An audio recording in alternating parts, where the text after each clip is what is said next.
오늘도 예배의 자리에 참여한 모든 분들에게 하나님의 위로와 또 하나님의 축복이 또 함께 하시기를 주님의 이름으로 축원합니다. 우리 함께 인사 나누겠습니다. 사랑하고 축복합니다. 사랑하고 축복합니다.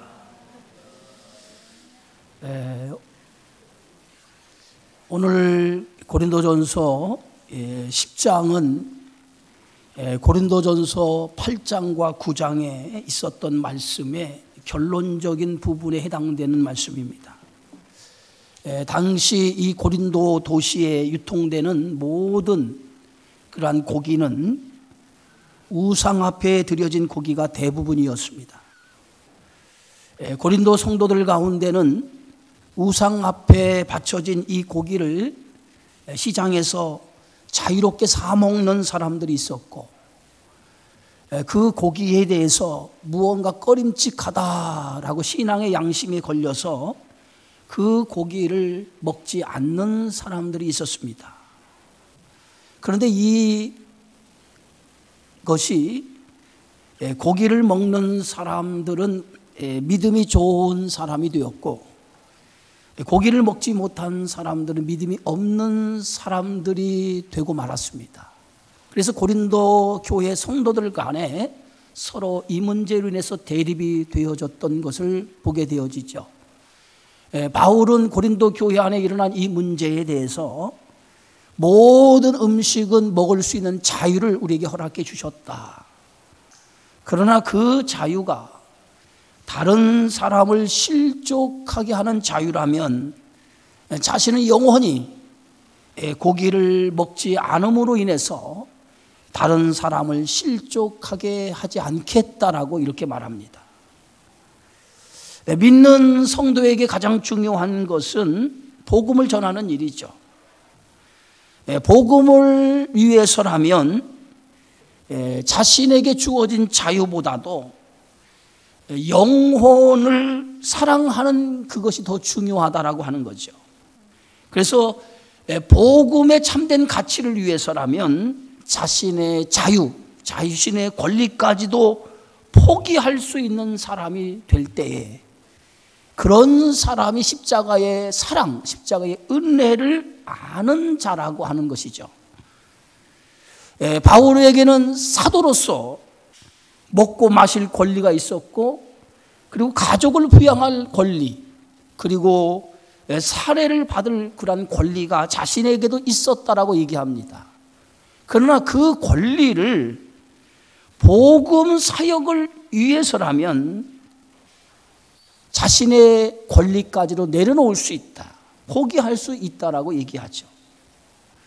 바울은 항상 모든 가치, 모든 기준이 복음 사역을 위해서라고 한다면 내가 가지고 있는 그 권리도 내려놓을 수 있어야 된다는 거예요.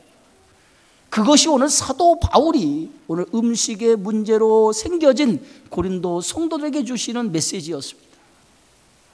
그러면서 오늘 바울은 고린도전서 10장에 구약의 사건을 통해서, 그 구약에 일어난 여러 가지 사건을 통해서 그것이 우리 신앙의 본보기가 되어져야 된다라고 하는 것을 밝히면서 우리에게 말씀하고 있습니다. 그러면서 오늘 10장 1절에 형제들아, 나는 너희가 알지 못하기를 원하지 아니하노니 우리 조상들이 다 구름 아래 있고 바다 가운데로 지나며 모세에게 속하여 다 구름과 바다에서 세례를 받았다라고 이렇게 말합니다.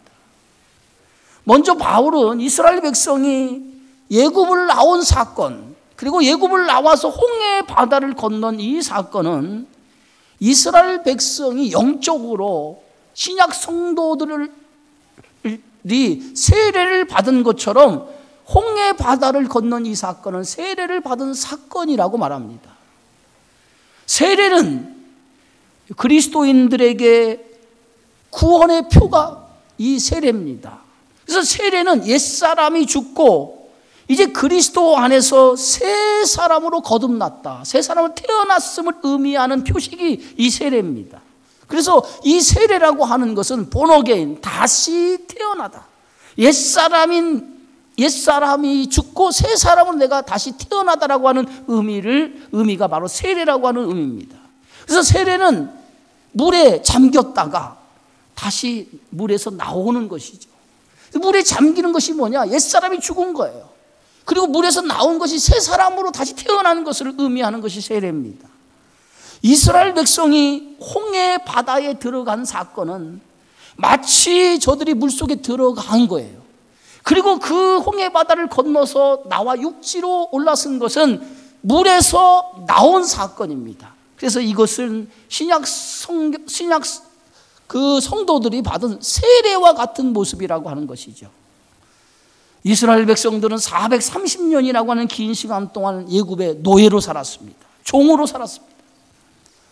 430년이라고 하는 그 긴 시간 동안 애굽의 종으로 살면서 그들의 모든 가치, 사고의 기준, 그것은 애굽화가 되었습니다.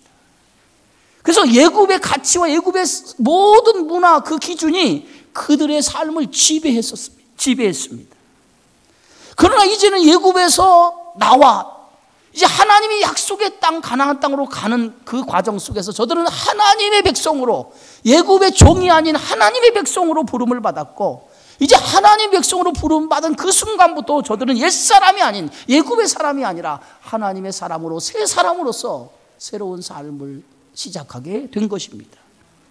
이제 새로운 삶이 시작되었다라고 하는 것은 과거의 옛사람의 모습을 벗어던지고 이제 새 옷을 갈아입은 것처럼 새 사람으로서의 삶을 살아가야 된다는 거죠. 그것이 바로 홍해가 주는 의미라는 거예요.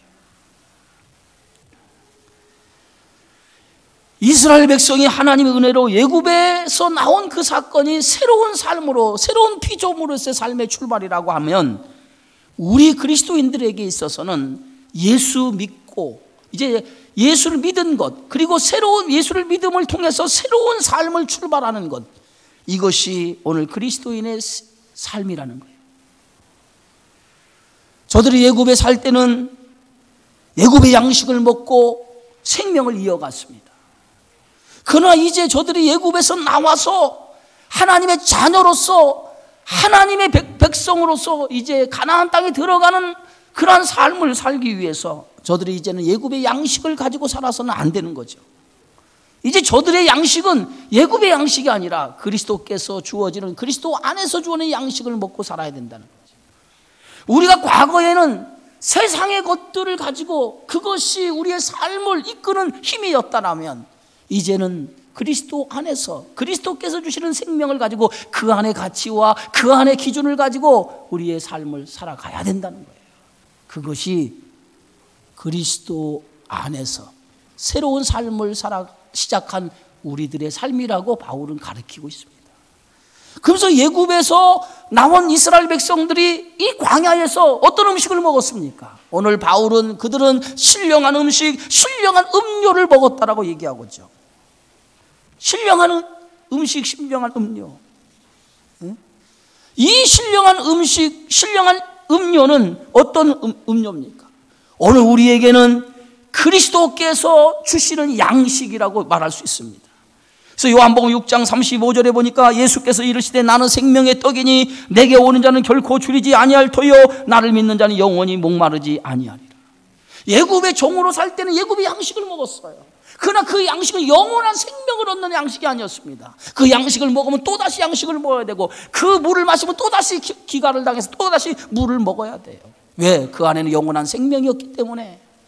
그러나 이제 하나님의 자녀로 살아가는 그 삶은 그 안에 영원한 생명이 있기 때문에 그 생명을 주시는 그리스도께서 그리스도의 양식을 먹고 살아가야 된다는 거예요.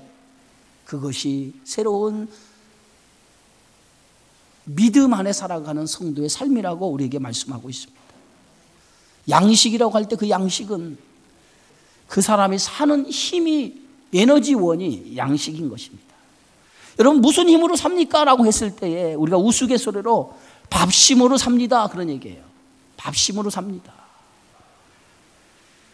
이 밥심으로 산다는 얘기는 그것이 우리의 양식이라는 얘기죠. 힘의 원천이라는 거죠. 바로 성도가 사는 힘의 원천은 어디 있느냐? 그의 힘의 원천은 세상의 것에 있지 않다는 거예요. 어디에 있느냐? 바로 그리스도 안에 우리가 살아가는 힘의 원천이 그 안에 있는 줄 믿습니다. 그래서 예굽에서는 예굽의 양식을 먹었어요. 그것은 종의 양식이기 때문에 그 종의 양식인 예굽의 양식을 먹고 살았어요. 그러나 이제는 하나님의 자녀가 되었어요. 하나님의 자녀가 되었기 때문에 예굽의 양식, 종의 양식을 먹어서는 안 돼요. 이제는 그리스도께서 주시는 양식, 생명의 양식, 목마르지 아니하고 기가를 당하지 아니하고 언제나 줄이지 아니하고 배부른 양식, 주님이 주시는 생명의 양식을 먹어야 돼요. 그래서 예수님은 요한복음 6장 55절에 내 살은 참된 양식이요 내 피는 참된 음료다. 이스라엘 백성은 40년 동안 만나를 먹었습니다. 매일 아침에 일어나면 둥글고 하얀 가시 모양의 꿀 섞은 과자 같은 만나가 이슬처럼 진 사면에 내리기 시작을 했어요. 그들은 매일 그것을 거두다가 그것을 양식 삼아 먹었습니다. 저녁에는 메추라기 떼가 진에 덮여 있어서 그 진에 덮여 있는 메추라기 떼를 거두어다가 부족한 단백질을 보충하면서 40년을 그렇게 살았습니다. 물이 없을 때는 반석을 터뜨려서 마실 물을 얻도록 했어요. 광야 40년에 만나를 먹이고 메추라기를 먹이고 마실 물을 먹이었던 것은, 이것은 영적으로 말하면 하나님의 은혜를 공급받았다라고 하는 거예요. 예굽의 양식이 아니라 하나님의 은혜를 공급받아서 그 은혜 가지고 그 은혜 안에서 살게 되어졌다라고 하는 것을 의미하는 줄 믿습니다. 이제 새로운 하나님의 백성이 되었다면, 하나님의 자녀가 되었다면 이제는 우리가 하나님이 공급하시는 은혜를 가지고 살아야 된다는 거예요. 그것이 구원받은 성도의 삶이라는 거예요. 그것이 바로 신령한 음료요 신령한 음식이라고 오늘 바울은 우리에게 가르치고 있습니다. 오늘 10장 33절에 4절에 다 같은 신령한 음식을 먹으며 다 같은 신령한 음료를 마셨으니 이는 그들을 따르는 신령한 반석으로도 마셨으며 그 반석은 곧 그리스도라. 그리스도께서 주시는 생명의 양식을 우리는 먹고 이제 그 안에서 참된 기쁨과 자유를 누리고 그 안에서 영원한 생명을 누리고 이제 하나님의 자녀로서 세상을 살아가야 된다는 거예요. 그래서 그리스도께서 주시는 양식이 우리의 힘이 된다는 거예요. 믿으시기를 주의 이름으로 축원합니다. 오늘 이스라엘 백성이 40년 동안 광야 생활을 살면서 한 번도 저들의 양식이 떨어진 적이 없었습니다. 마실 물이 없어서 어려움을 당한 적이 없었습니다. 광야 40년 동안 하나님은 놀라운 은혜로 저희들을 인도해 주셨어요. 그런데도 불구하고 저들은 예굽에 살았던 양식을 잊지 못하고 예굽에 살았던 종의 습성을 잊지 못하고 그들은 광야 하나님의 자녀로 살면서도 예굽의 종의 습성을 버리지 못했다라고 하는 거예요. 그것이 바울의 지적입니다. 그래서 고린도전서 10장 5절에 그러나 그들의 다수를 하나님이 기뻐하지 아니하셨으므로 그들이 광야에서 멸망을 받았다라고 얘기하고 있습니다. 예굽에서 나온 이스라엘 백성의 최종 목적지는 가나안입니다. 그런데 이 가나안 땅의 최종의 목적지임에도 불구하고 저들은 이렇게 예굽의 습성을 버리지 못하고 악을 버리지 못한 것 때문에 결국은 저들이 가나안 땅에 들어가지 못하고 광야에서 멸망을 당하게 되어졌다는 거예요. 그 많은 하나님의 은혜를 누리고도 그 많은 하나님의 사랑을 받고서도 저들은 그 은혜와 사랑을 받고 누렸음에도 불구하고 저들은 예굽에서 멸망되어졌다는 거예요. 그 이유가 어디 있습니까? 그 이유는 악을 행하다가 예굽의 종으로 살던 습관을 버리지 못하고 악을 행하다가 멸망을 당했다는 거예요. 그러면서 오늘 고린도전서 10장 6절에 사도 바울은 이렇게 말합니다. 이러한 일은 이스라엘 백성들이 악을 행하다 멸망당하는 그 일은 우리의 본보기가 되어 우리로 하여금 그들이 악을 즐겨한 것 같이 즐겨하는 자가 되지 않게 하려 함이라. 이스라엘 백성들의 멸망한 그 사건은 우리의 본보기로 삼아야 된다는 거예요. 그들이 어떻게 해서 하나님의 백성이 되었음에도 불구하고 그들이 가나안 땅에 들어가 하나님의 나라에 들어가지 못하고 그들이 광야에서 죽어갔느냐, 그 죽어갔던 그 사건은 우리의 본보기가 되어야 된다는 거예요. 거울로 삼아서 우리도 그들과 같은 악한 일을 행해서는 안 된다라고 우리에게 말씀하고 있습니다. 사도 바울은 이스라엘 백성이 하나님 앞에 악한 일을 행한 그것을 네 가지로 오늘 설명하고 있어요. 그 첫 번째 사건을 오늘 출애굽기 32장에 일어난 금송아지 사건입니다. 오늘 고린도전서 10장 7절에 보니까 그들 가운데 어떤 사람들과 같이 너희는 우상 숭배하는 자가 되지 말라. 기록된 바 백성이 앉아서 먹고 마시며 일어나서 뛰는 다음과 같으니라 라고 말하고 있어요.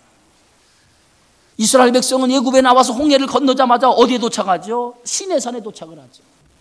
시내산에 도착을 했을 때 하나님께서는 모세를 산 위로 올라오라고 명령을 내리죠. 그래서 모세는 백성을 산 안에 둔 채로 하나님을 만나기 위해서 산 위로 올라가게 되어지죠. 그러면서 모세는 40일 동안 시내산에 머물게 되어져요. 그때 이 시내산 아래 백성들이 모여서 모세가 오기만을 기다렸는데 모세가 더디 옵니다. 모세가 더디 오자 오늘 그들이 아론에게 이렇게 얘기하죠.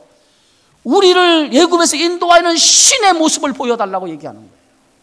신의 모습을 보여달라.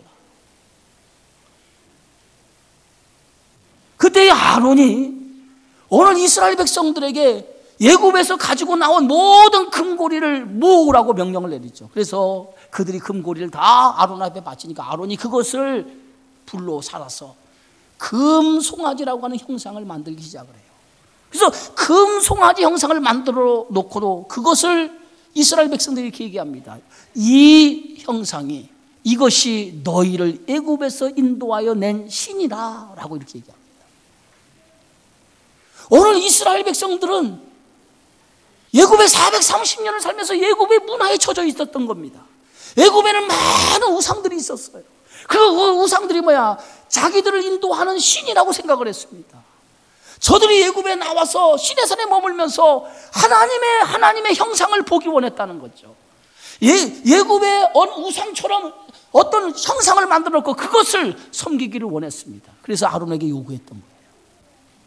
그래서 아론은 그들의 요구대로 금송아지를 만들어 놓고 그 금송아지에다 너희를 애굽에서 인도하여 낸 신이라고 하면서 그 금송아지 앞에 제사를 드리게 합니다.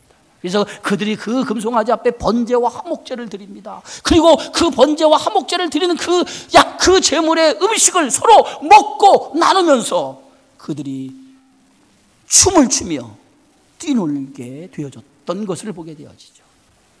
출애굽기 32장 6절에 보니까 이튿날에 그들이 일찍 일어나 번제를 드리며 화목제를 드리고 백성이 앉아서 먹고 마시며 일어나서 뛰놀더라.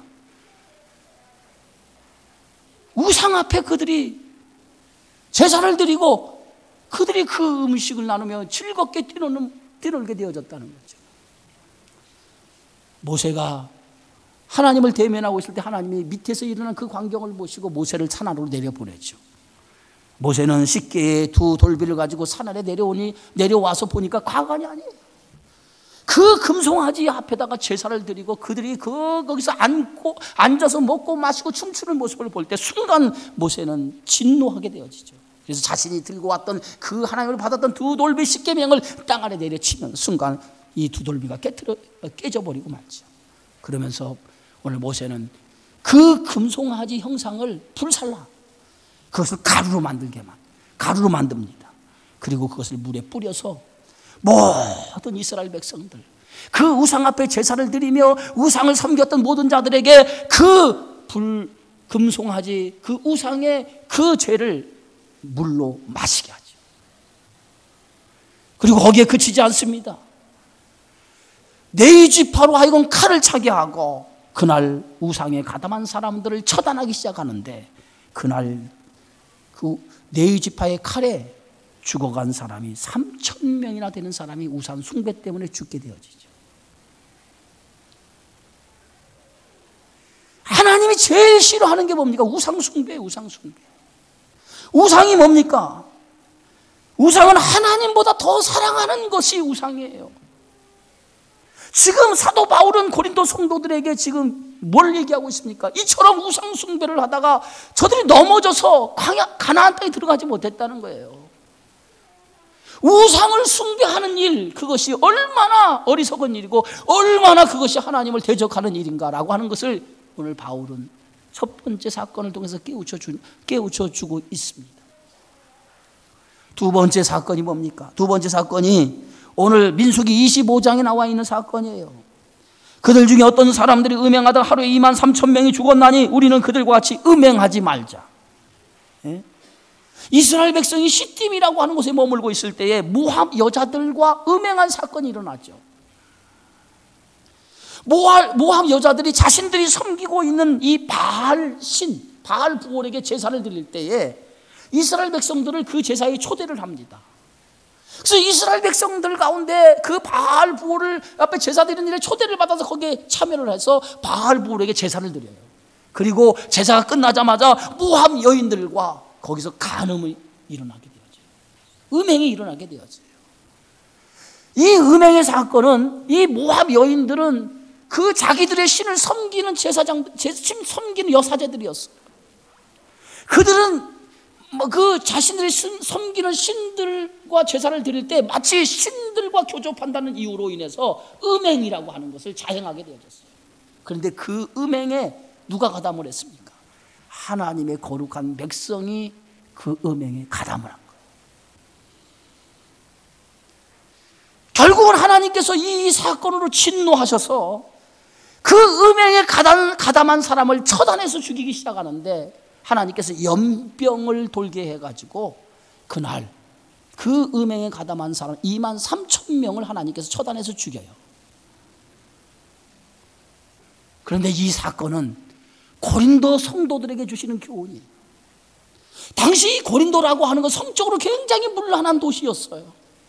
음행이 자행되었음에도 그 음행에 대한 죄의식을 느끼지 못한 그런 도시가 고린도 도시예요. 특별히 이 고린도에는 많은 신전들이 있었어요. 그 신전에는 신을 섬기는 여사제들이 있었는데, 신과 교접한다는 이유로 여사제들과 신전에 올라가서 제사를 드리고 거기서 음행을 자행하는 일을 그들이 했습니다. 그런데 그 일에 대해서도 전혀 죄의식을 갖지 않았던 거예요. 이것을 교훈하기 위해서 두 번째, 구약의 이 사건이 너희의 본보기가 되어야 된다. 세 번째 사건이 뭡니까? 세 번째 사건은 민수기 21장의 사건이에요. 그들 가운데 어떤 사람들이 주를 시험하다가 뱀에게 멸망하였나니 우리는 그들과 같이 시험하지 말라. 민수기 21장의 사건은 뭡니까? 하나님이 계신가 안 계신가, 우리 중에 하나님이 계신가 안 계신가 시험을 한 거예요. 그 시험을 통해서 저들이 멸망을 당해서 넘어지게 된 거예요. 이스라엘 백성들이 애굽을 나와 홍해를 건너죠. 홍해를 건너자마자 그들이 직선거리로 하나님이 인도하시는 가나안 땅을 가야 되는데, 하나님께서 그들을 직선거리로 인도하지 아니하시고 에돔 땅을 피해서 홍해 바다 쪽으로 돌아서 그들을 인도해 주셨습니다. 가장 빠른 길을 놔두고 돌아서 그들을 인도해 주셨어요. 그런데 그들이 그 돌아서 인도하는 것 때문에 마음이 상하게 되어졌다는 거예요. 예? 오늘 민수기 21장에 이렇게 써 있습니다. 백성이 하나님과 모세를 향하여 원망하되 어찌하여 우리를 애굽에서 인도해 내어 이 광야에서 죽게 하는가. 이곳에는 먹을 것도 없고 물도 없도다. 우리 마음이 하찮은 음식을 신호하노라 하며, 그들이 홍해 바다 쪽으로 걸어가면서 그 길이 굉장히 험한 길이었어요. 마실 물도 없는 참으로 힘든 길을 그들을 인도했어요. 그때 이스라엘 백성들이 왜 하나님께서 우리를 광야에서 죽이려고 이 힘든 길로 인도해 주시는가 보다, 그렇게 생각을 했다는 거예요. 그러면서 빠른 길을 놔두고 힘든 길로 인도하는 그 하나님에 대해서 원망하고 불평하기 시작한 거예요. 그리고 또 하나, 그들에게 만나를 내려줬는데 그 만나 음식을 먹으면서도 하나님께서 우리를 하찮은 음식을 주셨다는 거예요. 하나님이 이스라엘 백성을 어떻게 인도하셨습니까? 어떻게 보살펴 주었어요? 그런데 그것을 저들은 하찮은 은혜라고 생각했다는 거예요. 하찮은 은혜라고 생각했다.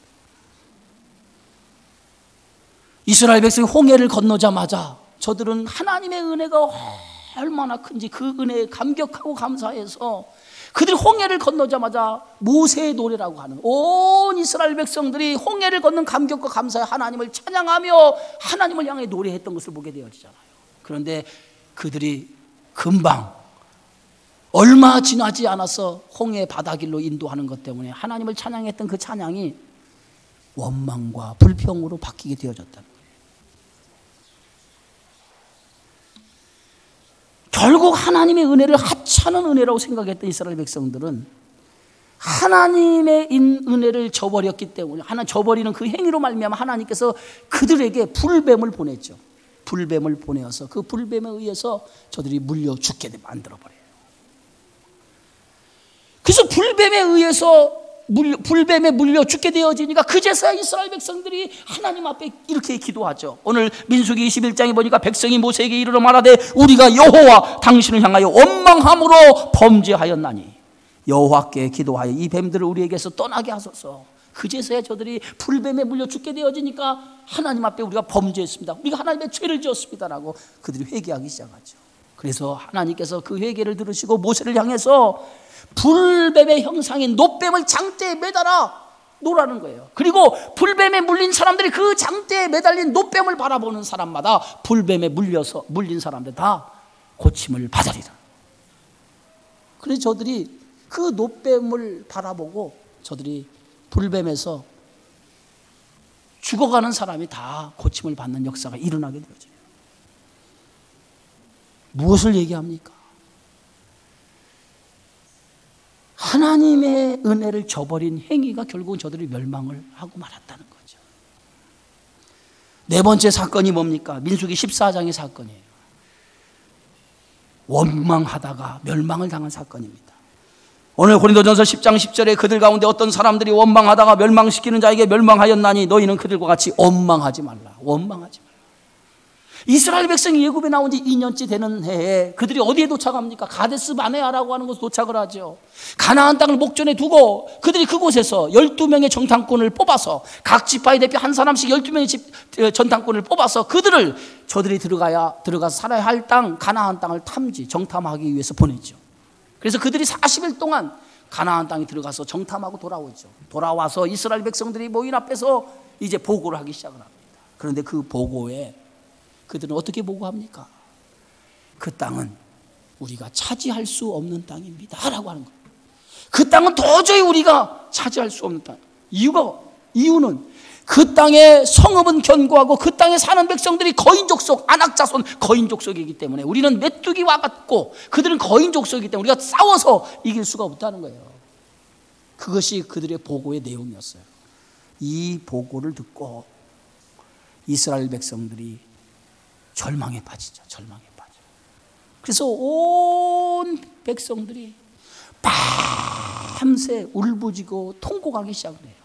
그러면서 울부짖고 통곡하면서 뭐예요? 저들을 애굽에서 인도하여 내었던 모세를 원망하기 시작합니다. 그리고 하나님을 원망하기 시작합니다. 오늘 민수기 14장에 이렇게 기록되어 있습니다. 이스라엘 자손이 다 모세와 아론을 원망하며 온 회중이 그들에게 이르되 우리가 애굽 땅에서 죽었거나 이 광야에서 죽었으면 좋았을 것을 어찌하여 여호와가 우리를 그 땅으로 인도하여 칼에 쓰러지게 하려 하는가? 우리 처자가 사로잡히리니 애굽으로 돌아가는 것이 낫지 아니하냐? 우리를 이곳에 인도하여 하나님 우리를 죽이려 한다는 거예요. 우리를 죽이려 한다는 거예요. 차라리 우리가 애굽으로 돌아가자. 애굽으로 돌아가자는 거예요. 아직도 이스라엘 백성들의 마음에는 애굽의 종으로 살던 종살이 했던 그 습관을 버리지 못합니다. 애굽이 더 낫다는 거예요. 결국 이 사건이 이스라엘 백성들이 가나안 땅에 결정적으로 들어가지 못하는 상황이 되었어요. 그래서 오늘 성경 말씀 민수기 14장에 보면 너희는 그 땅을 정탐한 날 수인 40일의 하루를 1년으로 쳐서 그 40년간 너희의 죄악을 담당할지니 나 여호와가 말하였거니와 나를 거역하는 이 악한 온 회중에게 내가 반드시 이같이 행하리니 그들이 이 광야에서 소멸되어 거기서 죽으리라.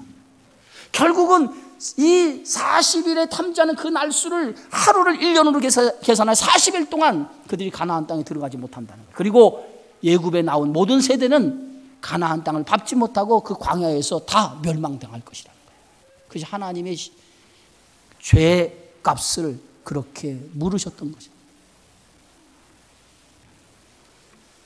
여러분, 원망과 불평 굉장히 무서운 거예요. 여러분, 하나님 우리의 기도를 들으시는 분인 줄 여러분 믿으십니까? 하나님이 여러분의 기도를 들으시는 분인 줄 믿으세요?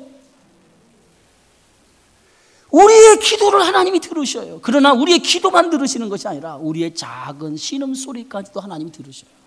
우리가 읊조리는 소리까지도 하나님은 들으셔요. 그렇다고 하면 그 하나님은 우리가 원망하고 우리가 불평하는 그 소리까지도 하나님은 들으시는 하나님이라는 거예요. 들으시는. 그들의 원망, 그들의 불평을 하나님이 다 들으셨던 거예요. 결국은 그 하나님이 원망과 불평을 들으시고 그들을 더 이상 이 약속한 가나안 땅에 들여보낼 수 없어서 광야 40년 동안 그 광야에 살도록 하고 거기서 다 원망하고 불평하는 사람들 다 거기서 멸망하도록 만들었대요.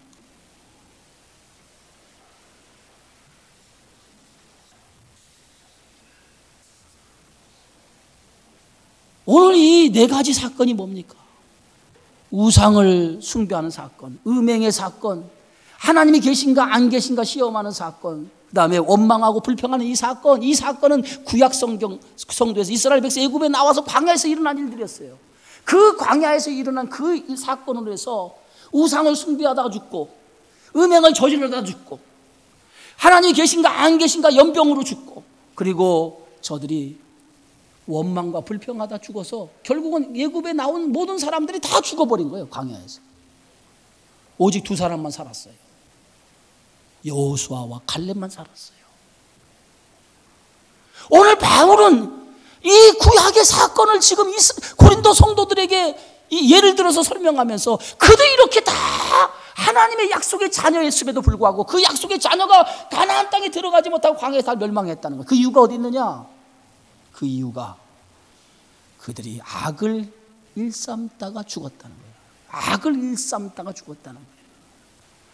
그리고 그 일들이 우리의 본보기가 되어야 된다는 거예요. 그래서 고린도전서 10장 11절에 이렇게 말합니다. 그들에게 일어난 이런 일은 본보기가 되고 또한 말세를 만난 우리를 깨우치기 위하여 기록되었느니라. 구약의 성경의 이 사건들은 신약 시대에 살고 있는 우리 성도들에게 그것이 우리를 깨우치기 위한 본보기라는 거예요. 그래서 구약 성경을 통해서 우리는 뭔가를 깨달아야 되는데 뭐냐? 구약의 성도들이 왜 멸망을 당했는지, 왜 그들이 하나님 앞에 버림을 받았는지, 그리고 그들이 복을 받은 이유는 또 어디에 있는지, 그것을 구약 성경을 통해서 깨달아야 된다는 거예요. 그것이 우리의 본보기라는 거예요. 믿으시면 아멘 하세요. 그래서 우리 하나님의 백성은 구약 시대에 살고 있는 성도들을 통해서 하나님의 백성이 어떻게 살아가야 되는지를 우리는 잘 보여주고 있어요. 그러면서 바울은 오늘 고린도 성도들에게 이렇게 얘기하죠. 그런즉 선줄로 생각하면 넘어질까 조심하라. 예? 선줄로 생각하면 안 된다는 거예요. 항상 우리는 넘어질 수 있음을 믿고 넘어질 수 있음을 알고 항상 조심하게 믿음의 생활을 해 나가야 된다는 거예요. 방심하면 안 된다는 거예요. 예? 지금 고린도 교회 성도들은 자신들이 믿음이 있는 줄 착각하고 있어요. 마치 자신들이 믿음이 있는 사람들처럼 행동하는 그러한 모습을 보게 되어지죠. 그러나 그 믿음이 있는 사람처럼 행동하는 그것이 그들을 넘어뜨리게 할 수 있다는 거죠. 여러분, 믿음이 있다고 자랑해서는 안 돼요. 항상 그리스도인들은 십자가의 은혜가 있는지 내 안에서 확인해야 돼요. 믿음이 있다라고 자랑하지 말고 십자가의 은혜가 내 안에 있는가 그것을 확인하시기를 주의 이름으로 축원합니다. 오늘 고린도 교회의 이 음행의 문제, 우상의 문제, 이 모든 문제의 원인은 어디냐? 그리스도의 십자가의 은혜가 그 안에 없기 때문에 생겨진 거예요. 너희 안에 하나님의 사랑, 하나님의 은혜가 있느냐? 십자가 은혜가 있다면 고린도 성도들이 이렇게 행할 수 없다는 거예요. 십자가의 은혜가 없으니까, 십자가의 사랑이 없으니까 이렇게 저들이 악을 일삼는 삶을 살아가게 되어진다는 거예요.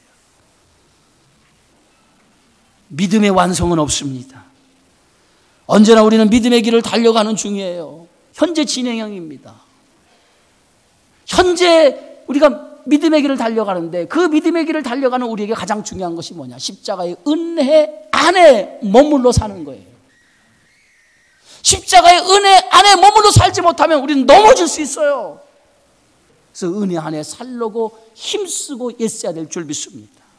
그래서 바울은 빌립보 3장 12절에 내가 이미 얻었다함도 아니요 온전히 이루었다함도 아니라 오직 내가 그리스도 예수께 잡힌 바 된 그것을 잡으려고 달려간다라고. 자기의 신앙은 지금 완성이 아니라 미완성이라는 거예요. 그리스도께 잡힌 바 된 그것을 잡으려고 달려가는 과정이라는 거예요. 그래서 항상 뭐예요?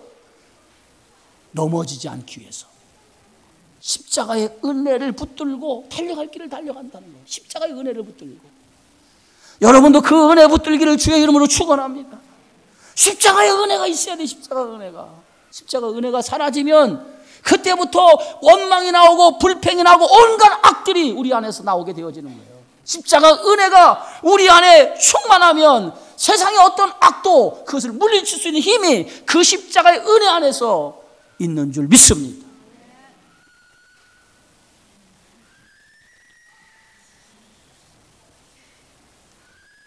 하나님은 우리에게 감당할 수 없는 시험을 주지 않아요. 또 시험을 줘도 그것을 피할 길을 하나님이 허락해 주셔요.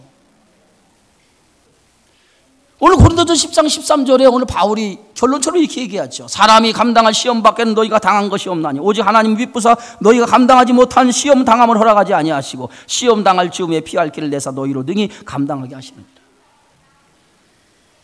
여러분, 하나님은 우리에게 십자가의 은혜를 통해서 그 은혜를 가지고 살아가는 자에게 어떤 시험도 이길 수 있는 힘을 주시는 거예요. 그게 십자가의 능력이에요.